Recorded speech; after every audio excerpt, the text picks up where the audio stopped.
नमस्कार साथियों, जितने भी हमारे शिक्षक साथी हैं जो बीपीएससी ट्री 3.0 री एग्ज़ाम, बीपीएससी 4.0, बीपीएससी 70 या किसी भी अन्य एग्ज़ाम की कॉम्पिटिटिव एग्ज़ाम की तैयारी करते हैं, तो ये सेशन जो है आपके लिए बहुत महत्वपूर्ण रहने वाला है। तो इसको ज़रूर आप देखिए। आज मैं जो है आप लोग के लिए क्लास 6 के हिस्ट्री का एनसीईआरटी का चैप्टर वाइज एमसीक्यू करवाने जा रहा हूँ। इससे पहले मैं जो है पॉलिटी का चैप्टर वाइज एमसीक्यू एनसीईआरटी का 6 से लेकर 10th तक करवा चुका हूँ। अगर नहीं देखें तो जाइए, प्लेलिस्ट बनाए उसको ज़रूर देखिए।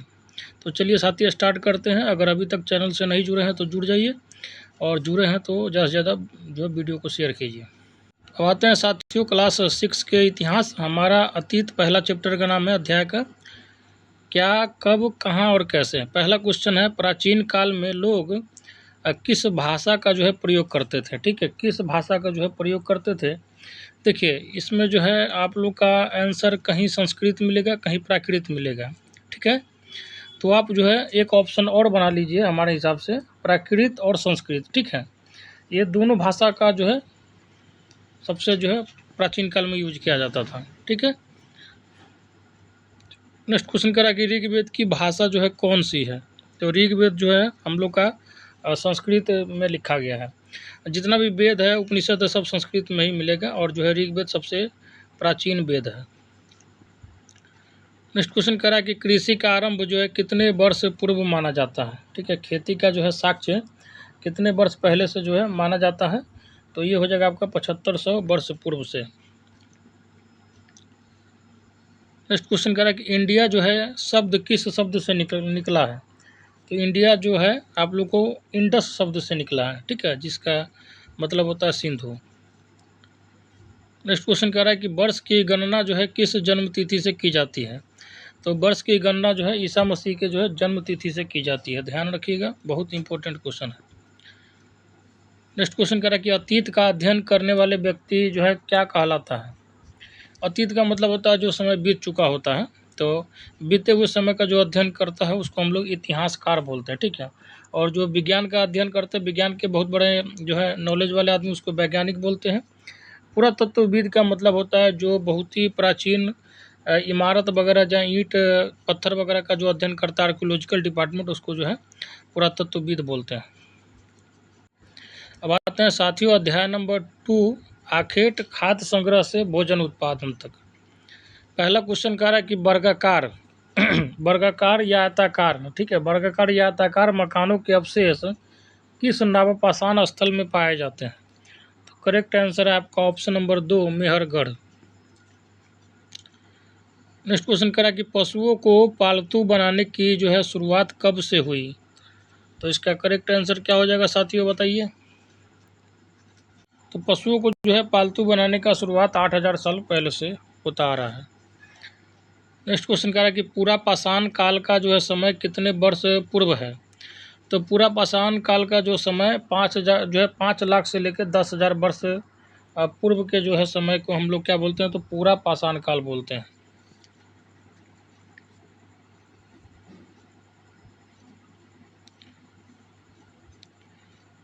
नेक्स्ट क्वेश्चन कह रहा है कि मानव इतिहास की, ठीक है, लगभग 99% जो है घटना किस काल में घटित हुई है। जितनी भी घटना हुई है उसकी 99% जो है घटना जो है किस काल में घटित हुई है। तो इसका करेक्ट आंसर है ऑप्शन नंबर 3, पूरा पाषाण काल में। अब आते हैं साथियों अध्याय नंबर 3, आरंभिक नवगढ़। पहला क्वेश्चन कह रहा है कि नवपाषाण युग के पुरास्थलों में, ठीक है, नवपाषाण युग के पुरास्थलों में किस प्रकार के बर्तन मिले हैं। तो इसका करेक्ट आंसर हो जाएगा ऑप्शन नंबर 2, मिट्टी के। नेक्स्ट क्वेश्चन कह रहा है कि बुर्ज होम में किस प्रकार के निवास स्थान मिले। निवास का मतलब होता है जहाँ पे आदमी रहते हैं।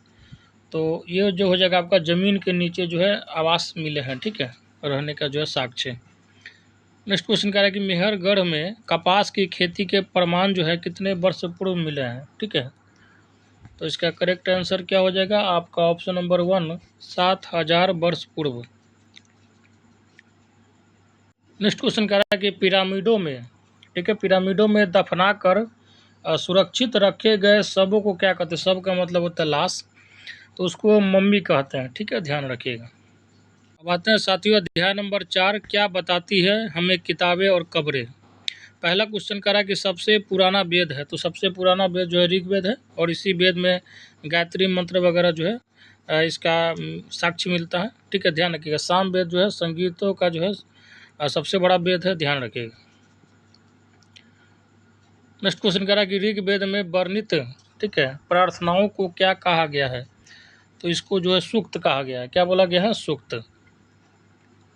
और 1028 सूक्त जो है ऋग्वेद में है। नेक्स्ट क्वेश्चन कह रहा है कि ऋग्वेद में, ठीक है, किस ऋषि के सतलुज और व्यास नदियों के साथ वार्तालाप का वर्णन है, तो इसका करेक्ट आंसर है option number 1 Vishwamitra. Next question कह रहा है कि चरक ने जो है कौन सी पुस्तक लिखी। चरक जो है बहुत बड़े आयुर्वेदाचार्य थे, मतलब आयुर्वेद के बहुत बड़े ज्ञाता थे, डॉक्टर थे, समझ एक तरीके से चिकित्सक। तो चरक की जो पुस्तक थी चरक संहिता, ठीक है, ध्यान रखिएगा। नेक्स्ट क्वेश्चन कह रहा है कि चरक ने जो है मनुष्य के शरीर में कितनी हड्डियों का वर्णन किया है। अभी जो आप न्यू मॉडर्न साइंस पढ़ते हैं बायोलॉजी, उसमें जो है मनुष्य में जो है 206 हड्डियाँ बताया गया है, लेकिन चरक के अनुसार जो है शरीर में कितनी हड्डियाँ हैं, तो 360। अब आते हैं साथियों अध्याय नंबर 5, राज्य, राजा और एक प्राचीन गणराज्य।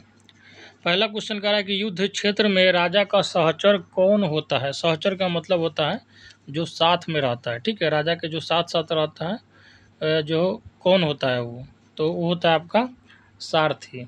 जैसे महाभारत में कृष्ण जो थे अर्जुन के सारथी थे। नेक्स्ट क्वेश्चन कह रहा है कि महाजनपदों का उदय कब हुआ था, तो इसका करेक्ट आंसर है ऑप्शन नंबर 2 700 से लेकर 600 ईसा पूर्व तक। नेक्स्ट क्वेश्चन कह रहा है कि जो है मगध की प्रारंभिक राजधानी कौन सी थी। मोस्ट वीवीआई क्वेश्चन है। मगध की जो सबसे पहली राजधानी है वो है आपका राजगिर। अभी वर्तमान समय में उसको जो है राजगीर के नाम से जानते हैं। नेक्स्ट क्वेश्चन कह रहा है कि अजात शत्रु जो है कहाँ का शासक था, तो आपको पता होना चाहिए मगध का था, ठीक है। और भारत में, सॉरी दोस्तों, बिहार में 3 महाजनपद है। एक आपका मगध हो जाता है, और एक होता है मिथिला जिसको बज्जी संघ बोलते हैं, और एक अंग है। 3 महाजनपद जो है बिहार में है। नेक्स्ट क्वेश्चन कह रहा है कि मगध साम्राज्य की स्थापना किसने की, तो मगध साम्राज्य की स्थापना का जो श्रेय है किसको जाता है, बताइए साथियों। तो इसका करेक्ट आंसर क्या हो जाएगा आपका ऑप्शन नंबर 1 बिंबिसार।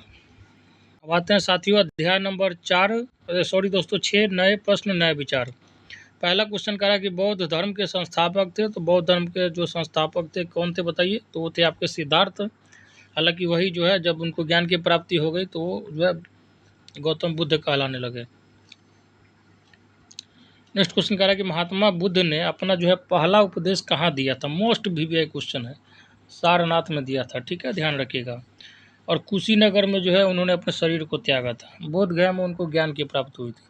और पावापुरी जो जगह है, ठीक है, वहाँ पे जो है वर्धमान महावीर के जो है शरीर, मतलब उन्होंने शरीर का त्याग किया था वहाँ पे पावापुर में। नेक्स्ट क्वेश्चन कह रहा है कि संस्कृत भाषा के व्याकरण की रचना करने वाले महान विद्वान थे, तो ये थे आपके पाणिनि। नेक्स्ट क्वेश्चन कह रहा है कि जैन धर्म की शिक्षाएं कहाँ लिखी गई थी, तो इसका करेक्ट आंसर हो जाएगा आपका ऑप्शन नंबर 1 वल्लभी, ठीक है, ये गुजरात में पड़ता है जगह। नेक्स्ट क्वेश्चन कह रहा है कि जैन धर्म का मुख्य जो है महाव्रत जो है कौन सा था, तो ये हो जाएगा आपका ऑप्शन नंबर 4 ब्रह्मचर्य। अब आते हैं साथियों अध्याय नंबर 7 पे, अशोक एक अनोखा सम्राट जिसने युद्ध का त्याग किया। पहला क्वेश्चन कह रहा है कि अशोक ने युद्ध नीति को किस युद्ध के बाद जो है त्याग दिया था। बहुत अच्छा क्वेश्चन है, ठीक है, ध्यान रखिए, कलिंग युद्ध के बाद उसका हृदय परिवर्तन हो गया, और उसके बाद जो उन्होंने युद्ध को त्याग करके और जो है बौद्ध धर्म को अपना लिया था। नेक्स्ट क्वेश्चन कह रहा है कि मौर्य वंश का संस्थापक कौन था, तो मौर्य वंश के संस्थापक जो है चंद्रगुप्त मौर्य थे। नेक्स्ट क्वेश्चन कह रहा है कि अशोक के राजा बनने के कितने वर्ष बाद जो है कलिंग का युद्ध हुआ, तो इसका करेक्ट आंसर हो जाएगा आपका ऑप्शन नंबर 4 8 वर्ष के बाद। नेक्स्ट क्वेश्चन कह रहा है कि अशोक के अधिकांश शिलालेख जो है किस भाषा में थे, ठीक है, ध्यान रखिएगा। भाषा अगर पूछा जाए तो हो जाएगा प्राकृत। अशोक के अधिकांश शिलालेख जो है प्राकृत भाषा में थे। अगर आपसे पूछा जाए लिपि तो हो जाएगा आपका ब्राह्मी या खरोष्टी लिपि में जो है अशोक के अधिकांश शिलालेख मिलते हैं। नेक्स्ट क्वेश्चन कह रहा है कि कलिंग का जो है आधुनिक नाम क्या है, तो कलिंग का जो अभी मॉडर्न नेम जो है ओडिशा है। अब आते हैं साथियों अध्याय नंबर 8 पे खुशहाल गांव और समृद्ध शहर। पहला क्वेश्चन कह रहा है कि दक्षिणी भारत तमिल क्षेत्र में बड़े भूस्वामियों को क्या कहा जाता है। भूस्वामी का मतलब जो बड़े बड़े जमींदार होते हैं उसको साउथ इंडिया में क्या कहा जाता है बताइए। तो उसको जो है बेल्लार कहते हैं, ठीक है, बेल्लार कहते हैं। नेक्स्ट क्वेश्चन कह रहा है कि तमिल क्षेत्र में भूमिहीन मजदूर को जो है क्या कहा जाता है, मतलब जिसके पास भूमि बिल्कुल भी नहीं है उसको क्या कहते हैं, तो उसको बोलते हैं कड़ैसियार। ठीक है, ध्यान रखिएगा, कड़ैसियार जो है जिसके पास बिल्कुल भी भूमि नहीं और जो जमींदार वर्ग के आदमी होते हैं उसको बोलते हैं बेल्लार। नेक्स्ट क्वेश्चन कह रहा है कि सबसे पुराने सिक्कों को क्या कहा जाता है। तो यहाँ पे थोड़ा करेक्ट कर लीजिएगा साथियों, भारत में, ठीक है, भारत में ध्यान रखिएगा, भारत में सबसे पुराने सिक्कों को जो क्या कहा जाता है तो उसको आहत सिक्का बोलते हैं। क्या बोलते हैं? आहत सिक्का। और उस पर जो है 5 चिन्ह रहता था, ठीक है, ध्यान रखिएगा। नेक्स्ट क्वेश्चन कह रहा है कि कुषाणों की जो है दूसरी राजधानी कौन सी थी। तो इसका करेक्ट आंसर क्या हो जाएगा आपका ऑप्शन नंबर 4 मथुरा। और कुषाण वंश के जो है सबसे प्रतापी राजा जो कौन थे, तो कनिष्क थे, बहुत मतलब फेमस थे। नेक्स्ट क्वेश्चन कह रहा है कि वलय कूप जो है किसके लिए प्रयुक्त था। तो वलय कूप का जो उपयोग है नाली, ठीक है, उसके बाद कूड़ेदान निष्कासन के लिए, मतलब एक तरीके से कहिए कि ड्रेनेज सिस्टम जो है बेस्ट करने के लिए सब था, ठीक है, वलय कूप। पानी वगैरह का निष्कासन करना हो, चाहे कचरा उचरा का जो है घुसल खाना, ठीक है, तो इनमें से सभी हो जाएगा इसका आंसर। अब आते हैं साथियों अध्याय नंबर 9 पे व्यापारी राजा और तीर्थयात्री। पहला क्वेश्चन कह रहा है कि पांड्यों की राजधानी था। तो पांड्यों की राजधानी जो है मदुरई थी और ये जो है आपका साउथ इंडिया में पड़ने वाला एक क्या था, तो साम्राज्य था, वंश था। नेक्स्ट क्वेश्चन कह रहा है कि भारत आने वाला जो है चीनी तीर्थयात्री था। तो भारत आने वाला जो है फाहियान भी एक चीनी ही तीर्थयात्री था। चीनी फाहियान के साथ साथ इत्सिंग और ह्वेनसांग ये सब जो है चीनी जो है तीर्थयात्री थे। इसमें ध्यान क्या रखना है कि फाहियान जो है चंद्रगुप्त द्वितीय के दरबार में आए थे, जबकि ह्वेनसांग जो है हर्षवर्धन के दरबार में आए थे, बहुत पूछता है। नेक्स्ट क्वेश्चन कह रहा है कि बौद्ध धर्म का जो है आरंभिक रूप क्या है। तो बौद्ध धर्म का आरंभिक रूप क्या है बताइए साथियों। तो इसका करेक्ट आंसर हो जाएगा option number 4 Theravada. Next question कह रहा है कि सबसे प्रसिद्ध कुषाण राजा कौन था। तो इसका करेक्ट आंसर है option number 1 Kanishka. Next question कह रहा है कि प्राचीन काल में रेशम मार्ग शब्द का अर्थ डैश से है। तो इसका करेक्ट आंसर क्या हो जाएगा बताइए। देखिए, चीन से अन्य देशों में रेशमी वस्त्र ले जाने वाले व्यापारियों का जो है यात्रा मार्ग को ही रेशम मार्ग कहा जाता था। अब आते हैं साथियों अध्याय नंबर 10 नए साम्राज्य और राज्य। पहला क्वेश्चन कह रहा है कि चंद्रगुप्त द्वितीय के दरबार में कौन से प्रसिद्ध कवि थे। बहुत इंपॉर्टेंट क्वेश्चन है, ठीक है, तो ध्यान रखिएगा आपका option number 1 Kalidas. Next question कह रहा है कि हर्षचरित किसने लिखी थी। तो इसका करेक्ट आंसर हो जाएगा आपका ऑप्शन नंबर बाणभट्ट, ठीक है, 1 हो जाएगा बाणभट्ट। और कालिदास की जो रचना है ध्यान रखिएगा रघुवंशम, मेघदूतम, अभिज्ञान शाकुंतलम, ठीक है। आर्यभट्ट की जो एक पुस्तक है आर्यभट्टियम, बहुत ज़्यादा पूछा जाता है।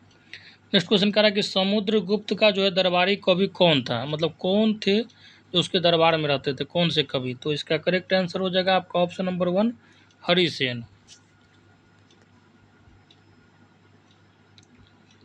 नेक्स्ट क्वेश्चन कह रहा है कि विक्रमादित्य की उपाधि जो है किसने धारण की।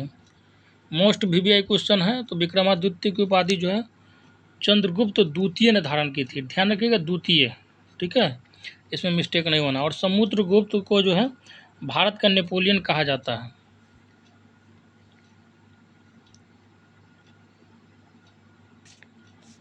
नेक्स्ट क्वेश्चन कह रहा है कि दक्षिणापथ के, ठीक है, दक्षिणापथ के कितने शासकों ने समुद्रगुप्त के सामने जो समर्पण किया था। तो इसका करेक्ट आंसर क्या हो जाएगा बताइए साथियों। तो 12 शासकों ने, ठीक है। और समुद्रगुप्त के बारे में ऐसा कहा गया कि इसने जो है एक भी युद्ध जो है अपने पूरे जिंदगी में नहीं हारा।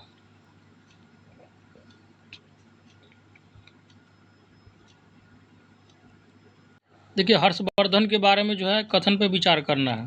तो हर्षवर्धन के जो दरबारी कवि थे बाणभट्ट थे, ठीक है, ये आपका बिल्कुल जो है क्या है सही है। और दूसरा कह रहा है कि बाण भट्ट ने जो है बुद्ध चरित्र को प्राकृत भाषा में लिखा है, ये आपका गलत है। तो करेक्ट आंसर क्या हो जाएगा आपका बताइए? तो केवल 1 हो जाएगा।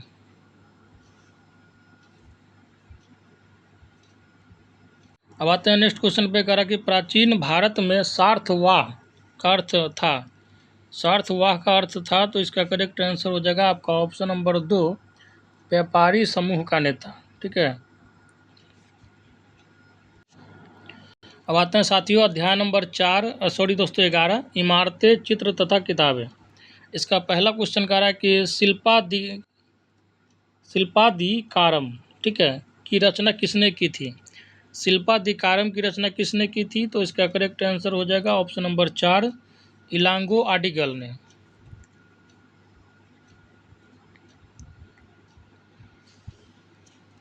नेक्स्ट क्वेश्चन कह रहा कि प्रदक्षिणा पथ के चारों ओर लगी जो है रेलिंग क्या कहलाती है? तो इसको हम लोग वेदिका कहते हैं। नेक्स्ट क्वेश्चन कह रहा कि कुतुब मीनार जो है कहाँ स्थित है? तो कुतुब मीनार जो है आपको पता होना चाहिए दिल्ली में स्थित है। नेक्स्ट क्वेश्चन कह रहा कि मेघदूत की रचना किसने की थी? तो इसका करेक्ट आंसर क्या होगा बताइए? ऑप्शन नंबर 3, कालिदास ने। नेक्स्ट क्वेश्चन कह रहा कि वेदों को पढ़ने की अनुमति किसे नहीं थी? ठीक है, तो इसका करेक्ट आंसर हो जाएगा आपका ऑप्शन नंबर 4, ठीक है, स्त्रियों और शूद्रों को। हालांकि इसका लॉजिक मुझे आज तक समझ में नहीं आता है, लेकिन नहीं था। नेक्स्ट क्वेश्चन कह रहा है कि प्रसिद्ध तमिल महाकाव्य, ठीक है, मणिमेकलई, प्रसिद्ध तमिल महाकाव्य मणिमेकलई किसके द्वारा रचित था? तो इसका करेक्ट आंसर क्या होगा साथियों बताइए? तो ये जो है आपका सतनार के द्वारा रचित था।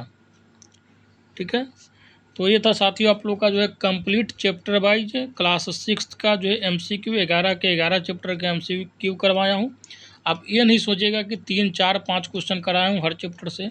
जो भी क्वेश्चन कराया हूँ एकदम वेरी इंपॉर्टेंट है और बार बार एग्जाम में पूछा जाता है। मोस्ट VVI जो क्वेश्चन बनता है वो करवाया हूँ, तो इसको ज़रूर कीजिए और हो सके तो 2 से 3, 4 बार कीजिए और ज़्यादा से ज़्यादा जो दोस्तों में शेयर भी कीजिए। और नहीं अगर चैनल से जुड़े तो जुड़ जाइएगा। धन्यवाद।